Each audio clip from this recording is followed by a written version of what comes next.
Flames from that fire were so hot that it melted the back of this porta potty and burned down several homes on this block in this new home development community. Parts of Castle Oak Drive remain blocked off as investigators continue to process this scene and also talk to neighbors. That thief took advantage of a volunteer who was helping another customer. She says he snatched and grabbed what he could before walking out the front door. Eligible students will receive $500 that they can use towards books, school supplies, and other costs associated with attending college. City workers say they found a bottle of motor oil 5 times as big as this one stuck in the pool's filter. That forced the city to shut it down. You can see those strong winds nearly snapped this tree in half, sending this large branch tumbling to the ground. For the cherries like these that are already ripe, they begin soaking up all that moisture from the rain, causing those cherries to split and even begin to mold. Nikki, just take a look right over here. There used to be a house standing right here. Now it's just a pile of ash and burnt wood. Now, fire investigators believe this is where that fire started. That nearly burned down the rest of this block. Smoke and flames fill the Manteca sky at sunrise.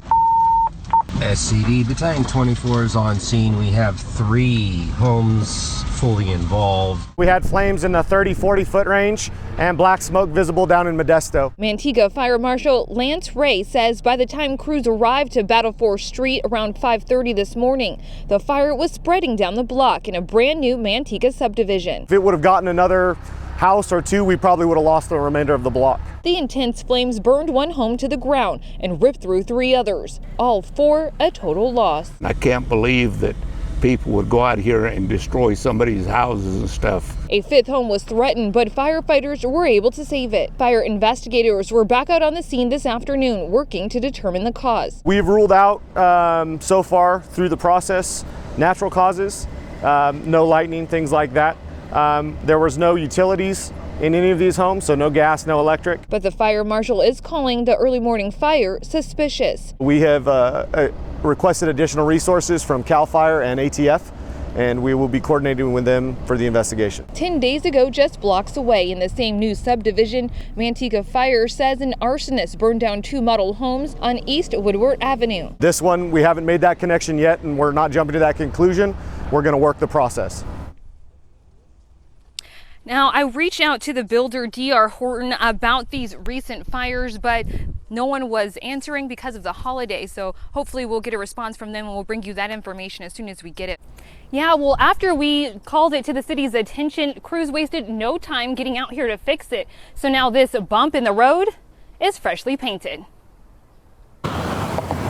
It was supposed to be a warning for drivers, painted on East 9th Street in South Stockton, alerting them to a speed bump ahead. BMP?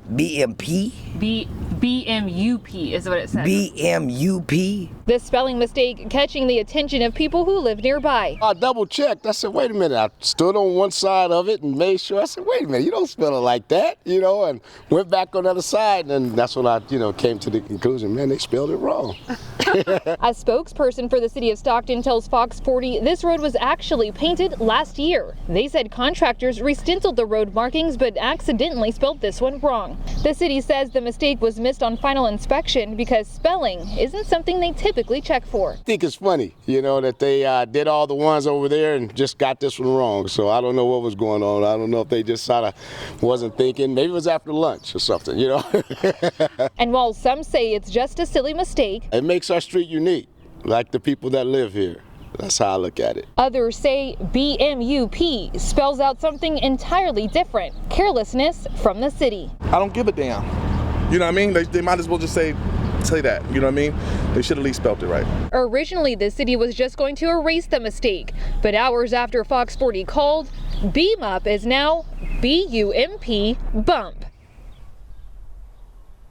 The city says if you notice anything like this, you can always call the Municipal Service Center. You can find that number on our website, fox40.com. We got an up-close look on how CHP officers are patrolling the roads. Their top priority is keeping drivers safe and the roads clear every day, but especially on a night like New Year's Eve. Lights flashing and sirens blaring.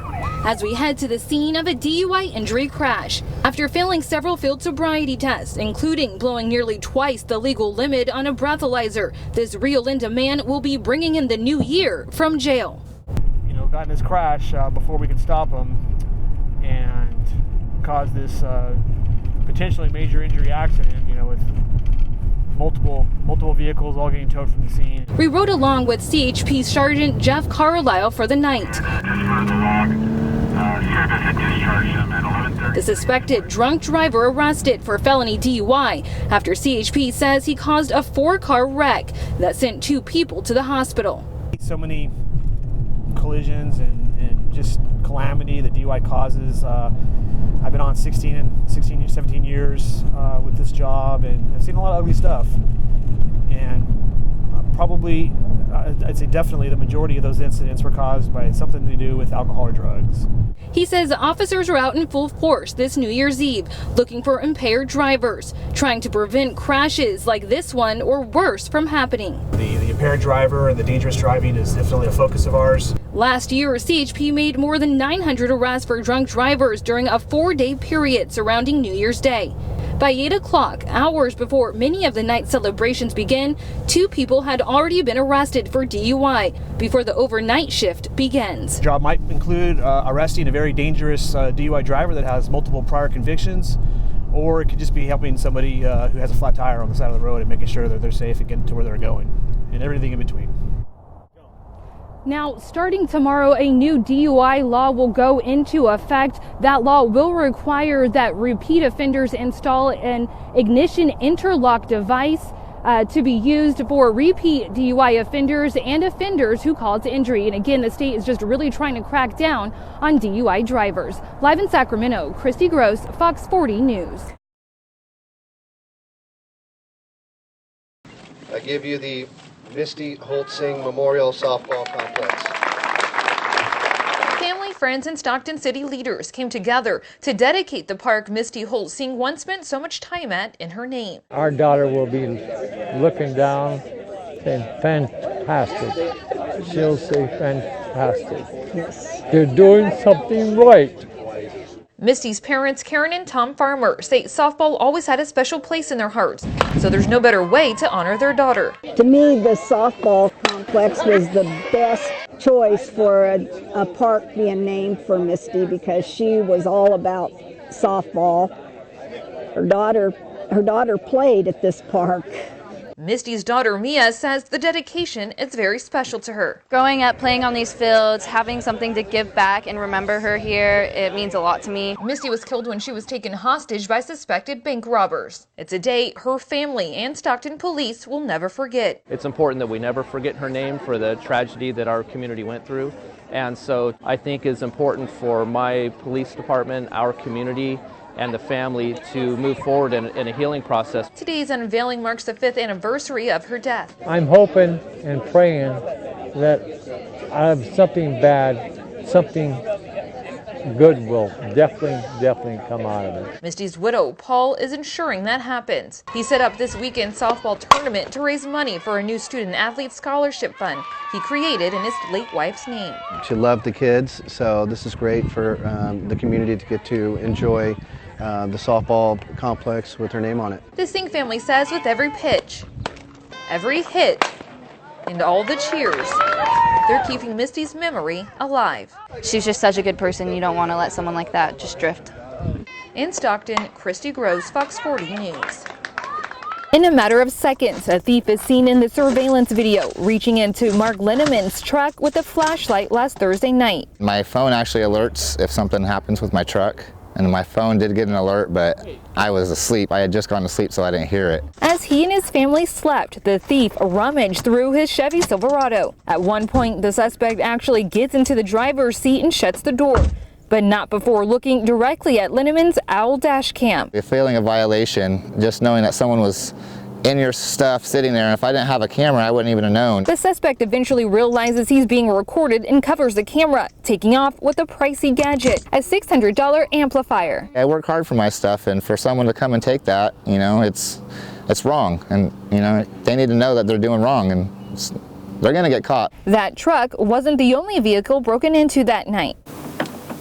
He went through all 3 of our cars, and I believe the neighbors as well. Lindemann says he's shocked this happened in his normally quiet neighborhood. We never have any break-ins or any problems on this street, so it's a really nice neighborhood, and so for someone to come through here and do that, it hurts. He learned the hard way. It only takes one time forgetting to lock your doors for thieves to seize the opportunity. From now on, he'll be double checking his doors are locked.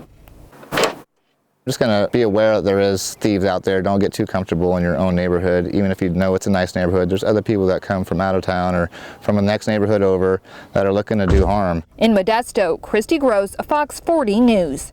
A Ring security doorbell camera alerts a Stockton mother of a strange man on a bike outside her home. What she saw next that Wednesday morning terrified her. The man intentionally ignites a fire outside her neighbor's door. He has a torch in his hand, and he just lights something on fire and he puts it up against her wall. He then casually bikes away. I know fires can spread really quickly, and I didn't know how bad it was. The Pawnee Way homeowner, who didn't want to be identified, says she was at work but quickly jumped into action as she watched the flames burn, just steps away from where her mother and son were sleeping inside. I called my mom and I told her, I said, look, there's a fire outside, you need to put it out. Her mother then douses the small fire with a bowl of water. Stockton police confirmed the man had set some paper on fire outside the North Stockton duplex. Just 22 minutes later, she gets another alert. The same man had returned. He comes back and he's mad that he sees water on the ground and the fire's out, and he comes to my camera and he's trying to take it off the wall. This time, the homeowner tells him to go away. Can you get away from my camera, please? The man finally leaves. The woman says she's seen that man around before, but doesn't know why he would be targeting her neighbor. He's never said anything to me. I mean, he's got into it with my neighbor a couple times, and this was years ago. It was nothing for him to want to burn her house down.